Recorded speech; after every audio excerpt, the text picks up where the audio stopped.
United States of America and to the republic for which it stands, one nation, under God, indivisible, with liberty and justice for all. Okay, have a couple of changes to the agenda.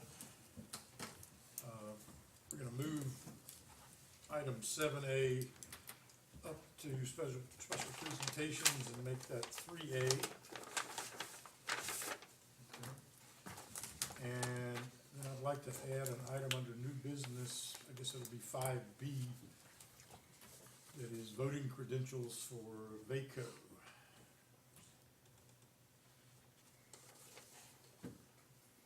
Anyone have any other changes or additions? Move to approve is modified. Okay, is there a second? Second. All in favor say aye. Aye. Okay, we have agenda. And our new item 3A, special presentations. How about that for quick? Great. Good evening, Board. My name is Roger Wilson. I'm the training officer for the County of Orange Fire and EMS.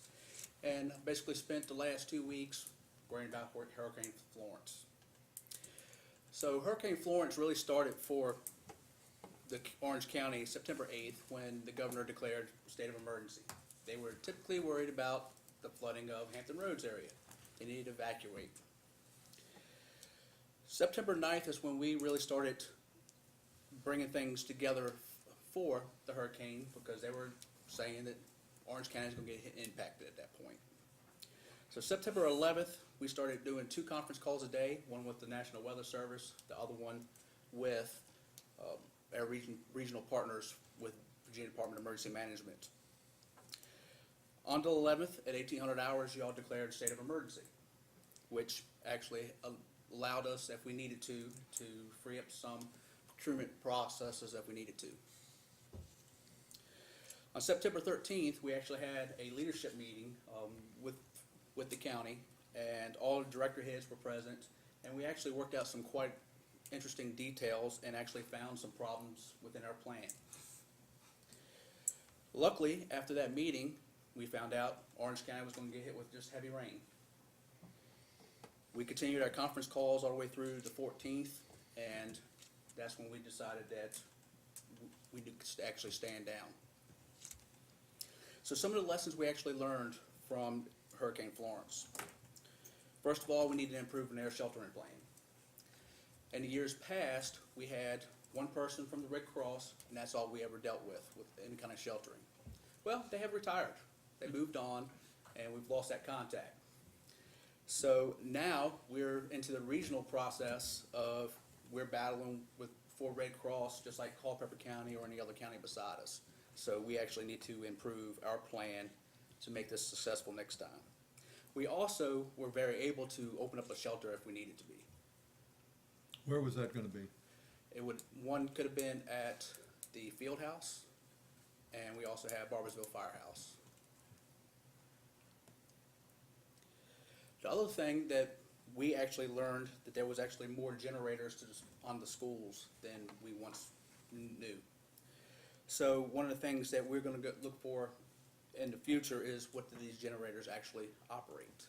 Do they operate the whole school, just the cafeteria? What do they actually operate? Those, particularly the 2 middle schools, were the ones that have looked like candidates, as I recall. Yes. Most of these you will see changed in our emergency operations plan. Have I would imagine that the maintenance people at the schools would know what that's tied into. Yes. Or don't they? They should. Okay. We're actually communicating with them now to get Right. all the records and And one of the questions is, can you move the generating capacity among systems in the school? For example, we think they're connected to the cafeterias. Well, you might not need to operate the cafeteria, but you might want to operate another section of heating and air conditioning, let's say, you know, those kind of things. So there's some detailed questions as to what the capabilities are or what needs to be enhanced. exactly. That was the lesson we learned, that we didn't know the answer to some of these questions. Also, you will see a lot of these changes coming up in the emergency operations plan, because that's due for revision next year, next July. Do we know how many, what the capacity of those generators are at the two schools? I do not. We will. but We don't will. yet. But not yet. Okay. Any other questions?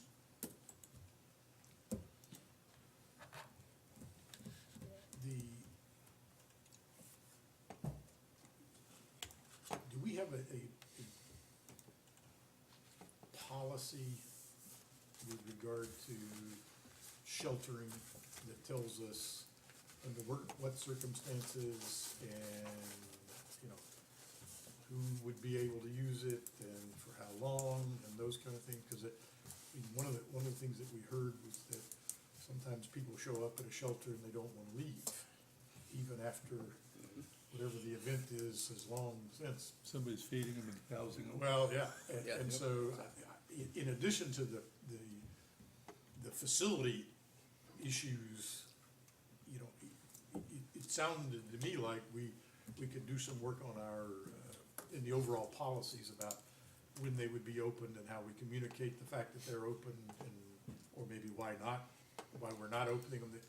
Those kind of, is that part of the ongoing conversation as well? Yes, that is definitely what's gonna be in the plan. So right now, the emergency operations plan just has authority.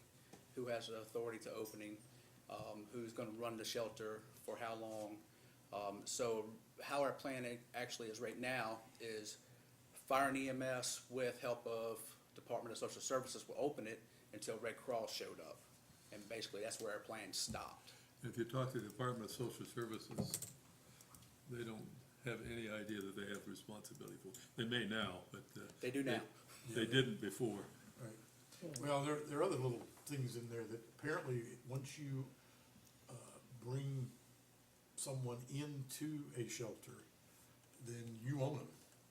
If something happens to that shelter, you have to move them to another shelter. And I mean, there are all sorts of things that get triggered once you open one and bring people in. Is that federal or state law? I don't know. We need to know. Well, but we probably need to know what our legal responsibilities are Right. with regard to shelters. And that would fall probably under both FEMA, their statutes, and also, Virginia Department of Emergency Management statutes. Right. There's work to do on our sheltering, you Absolutely. know. There's also just a thought process with the Berry Hill Road Station. As we go through that program and upgrading the generator there, I'm sure that that would work into being a future shelter, as well as the Rhodesville Station, not the station, but the banquet hall. Lafayette Station, yeah, because they have a catering kitchen and everything else are in the same building. Something you'd have to see about generator power for. There's a generator for the station, but that is a facility that has everything you would need to house people.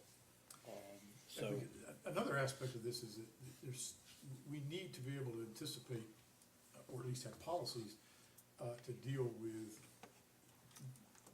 numbers of people, because if your expectation is it's a very isolated impact, and you're only gonna have 2 or 3 families, then you don't necessarily wanna open up a middle school for 2 or 3 families. You wanna fall back to a Berry Hill or a Lafayette or whatever. So there's a lot of work to do to really put together I think a complete plan, and one of the larger issues did seem to be sheltering. Absolutely. Well, the Lake of the Woods Church, and I've been involved with them, have been doing a whole bunch of stuff on disaster plans and where they fit in and what they can do. Mostly, I think their role is gonna be help people individually get prepared, get into the rave alert system, get into a variety of systems. But the concern about a shelter and the access and the availability of the shelter and where close, do I have to go to the Barbers Hill for a shelter from the east end of the county? And what conditions actually required? If you lose power and it's 30 below, that's one thing. If it's if we lose power and it's a nice fall day, then, there's a whole range of things that play into this.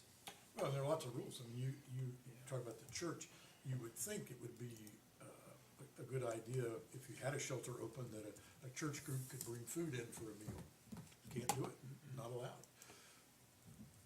Really? If it's a shelter that we're opening, we're Yes. administering, it can't be food coming from anything other than a commercial licensed kitchen or MREs or things like that. So this gets really complicated in a hurry, and that's why being prepared is important, because Absolutely. it's, there are a lot of rules that you might not. I guess then the big thing then is to chase down all the rules first and then see where we wanna go within the scope of the rules. Maybe so hard you don't wanna do it. I mean, this could be a topic at some point, we wanna have a work session to walk through, and you guys help us understand it better. Absolutely, and so, of course, I've reached out to Red Cross to go through some of their training. I've also reached out to VDM, and we're gonna actually just start doing some training and actually talk about this quite a bit to make a robust plan at the end of the day with it. Because there's a handoff at some point, either Yes. to the Red Cross or those organizations. You know, we need to know when that is or what triggers. Well, they also, in terms of cots and blankets and all the other equipment, apparently you do have one trailer full of some We of have this one stuff. trailer, from the Red Cross, and I think it has 50 cots in it, Any other stuff? blankets and enough to sleep people. Okay, any other questions for Roger? To be continued, thank So you. we continue, thank you. Yeah, Good luck making it in 15 minutes. yeah, sorry about that. We Okay. activated a shelter up in New London, Connecticut. And one of the things they did is they were providing some food and stuff like that, but they opened this tin like this of lemon drops. Oh, my. And they must have used a fistful. And they gave them to my wife because she was doing nursing stuff there. I got this big tin of, Well, as it turns out, as you hear, opening a shelter is a big deal. well, It's not just unlocking the door. yeah, and especially all the legal things if we own the people. Okay, consent agenda. So moved. Seconded. Okay, all in favor, say aye. Aye. All right, new business, we need to ratify the resolution lifting the state of local emergency. So moved. Second, Second. all in favor, say aye. Aye. Okay, we have been requested by VACO to appoint our, let's see, it has a nice title, I gotta find out where it is here.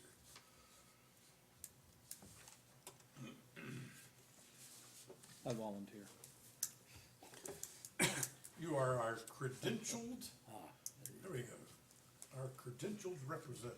So moved. All right. All in favor, say aye. Aye. Here you are, sir. Check Make that sure box. that motion got out there before he Yeah. reconsidered. yeah. Okay, no old business. We moved item 7, item 8, county attorney's report. No report, Mr. Chair. Okay. County administrator's report. No report. No report. Okay, board comment. No comment. Okay, any question on the information item? No. Okay, appointments to board and commission. None? Okay. Any questions on the calendar? County attorney, would you like to lead us into closed session? Yes, sir. We just got out. Yeah, I feel like I just did this. It's the wrong one. There you go. Whereas the Board of Supervisors of Orange County desires to discuss in closed meeting the following. Number 1, discussion of performance of the county administrator. Number 2, discussion concerning a prospective business or industry or the expansion of existing business or industry where no previous announcement has been made of the business or industry's interest in locating or expanding its facilities in the community. In consultation with legal counsel employed or retained by the public body regarding specific legal matters requiring the provision of legal advice by such counsel with respect to the wastewater master plan, signature station development, zoning ordinance, the RSA, and DEQ. And whereas pursuant to sections 2.2, 3711A1, A5, and A8 of the Code of Virginia, such discussions may occur in closed meeting. Now therefore be resolved that the Board of Supervisors of Orange County does hereby authorize discussion of forestate matters in closed meeting. Need that as a motion. So move. Seconded. Okay. All in favor, say aye. Aye. We're closed. Amber, I hope you were already in town.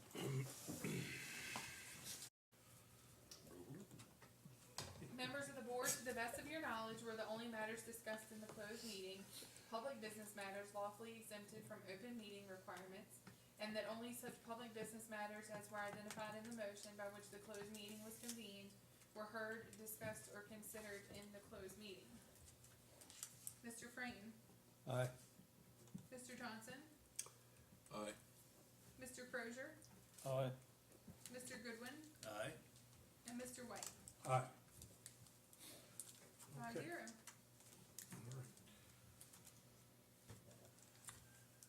right. Need a motion authorizing the chairman to execute an agreement on Project Spike.